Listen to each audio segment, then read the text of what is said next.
الله، هو مش البتاع ده كان بيطلع فيه هدايا زمان؟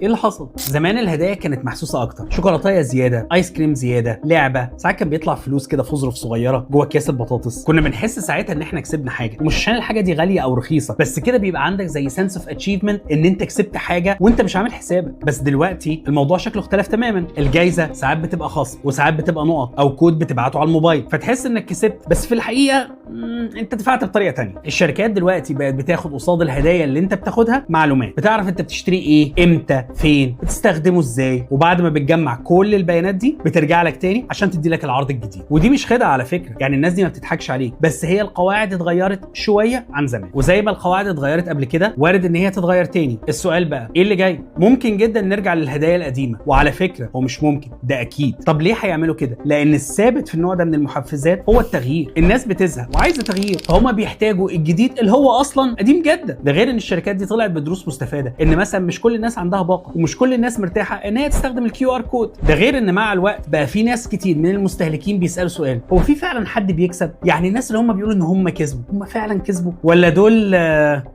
ها؟ انت بقى بتفضل ايه؟ الهدايا الملموسه اللي هي بتطلع لك في المنتج وانت بتاكله او انت بتشربه، ولا النسخه الديجيتال؟ اكتب لنا في الكومنتات.